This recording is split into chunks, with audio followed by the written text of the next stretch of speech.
மூணாவது காரியம் 11:26.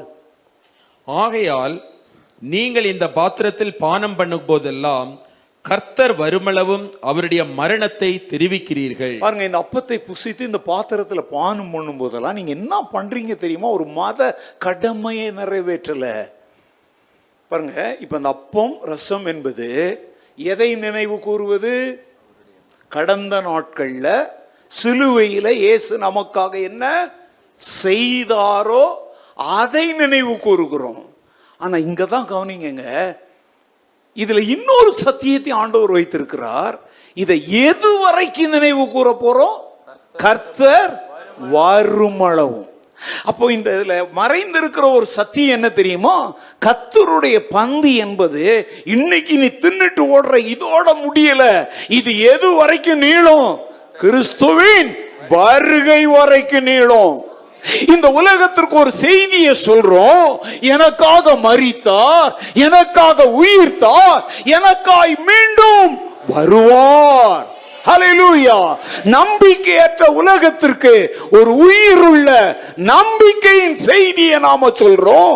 இயேசு வரப்போகிறார். ஹல்லேலூயா.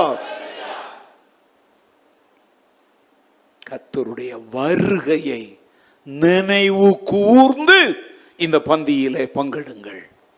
ஹல்லேலூயா. நம்ம அந்த பந்தியை கையில் வாங்கும் பொழுதே நம்ம ஒரு வார்த்தை சொல்கிறோம், கவனிக்கிறீங்களா? என் மாம்சத்தை புசித்து என் ரத்தத்தை பானம் பண்ணுகிறவனுக்கு நித்திய, நான் அவனை கடைசி நாளில், அப்படின்னா உயிர் தெழுதல். ஹல்லேலூயா. அப்போ யாராவது இதனுடைய விவரத்தை கேட்டாங்கன்னா, நாங்கள் கடந்த காலத்தில் கல்வாரியில் நடந்ததை மாத்திரம் இதில் அறிக்கை செய்யலப்போ, இனி உலகத்தின் வரலாற்றில் அவர் மீண்டும் வரப்போகிறார்.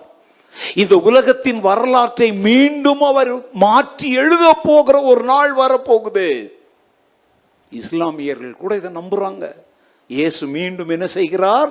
உங்களுக்கு தெரியுமா? அது உங்களுக்கு இயேசு மீண்டும் வரப்போகிறார். அவர் இந்த உலகத்தை என்ன செய்ய போகிறார்? நியாயம் தீர்க்க போகிறார் என்பதை இஸ்லாமிய மக்கள் நம்புறாங்க. ஆனா அவங்க எதை நம்பல? இப்ப நம்ம பேசிட்டு இருக்கிறோமோ இதை நம்பல. நல்லா கவனிங்க, பார்ஷியல் ட்ரூத். நீங்க அவங்ககிட்ட போய் பேசி பாருங்க, நாங்க இயேசுவை நம்புறோம்னு சொல்லுவாங்க. கூடவே சொல்லுங்க, வரப்போகிற அவரை நம்புகிற நீங்கள் அவர் யாராக வந்தாரோ அதையும் நம்புங்கன்னு சொல்லுங்க. பயமா இருக்கா? பயந்தீங்கன்னா இந்த கர்த்தருடைய பந்தியை எடுக்காதீங்க. இனி இந்த உலக சரித்திரத்தில் நிகழப்போகிற மாபெரும் சம்பவமே எது தெரியுமாங்க? கிறிஸ்துவின் வருகை தான். அதற்கப்புறம் அந்தி கிறிஸ்துவின் ஆட்சி, இப்பொழுது இருக்கிற வானங்களும் பூமியும் மட என்று என்ன செய்யும்? அகன்று போகும். அது வெந்து உருகி போகும். புதிய வானம் புதிய பூமி உருவாகும். செம்மறியாடுகள் வெள்ளாடுகளை போல மனித குலம் ரெண்டாய் பிரிக்கப்பட்டு கிறிஸ்துவை உண்மையாய் பின்பற்றின செம்மறியாடுகளை போன்ற பக்தியுள்ள தேவ மக்கள் அவரோடு கூட என்றென்றும் உலக தோற்றம் முதல் உருவாக்கப்பட்ட பிதாவின் ராஜ்யத்தில் பங்கடைய போகிறோம். ஹல்லேலூயா.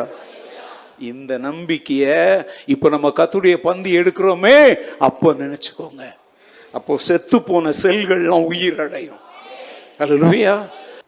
ஆனா இப்ப நான் பேசிட்டு இருக்கும் பொழுது என் உடம்புல இதை பேசுறதுக்குரிய பலன், ஒரு சந்தோஷம், ஒரு மகிழ்ச்சி ரெண்டு இடத்துல இருந்து வருது.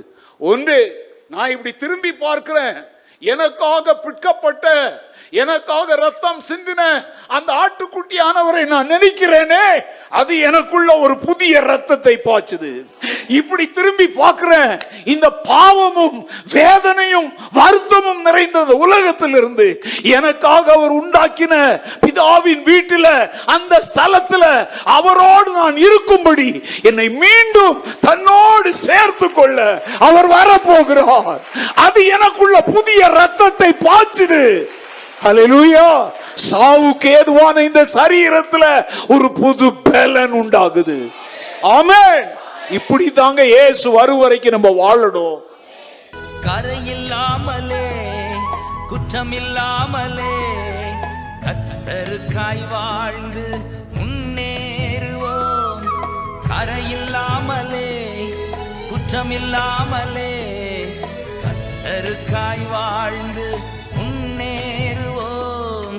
ராஜா வருகிறார், ஆயத்தமாவோம். ராஜா வருகிறார், ஆயத்தமாவோம். இயேசு வருகிறார், எதிர்கொண்டு செல்லுவோம். இயேசு வருகிறார், எதிர்கொண்டு செல்லுவோம்.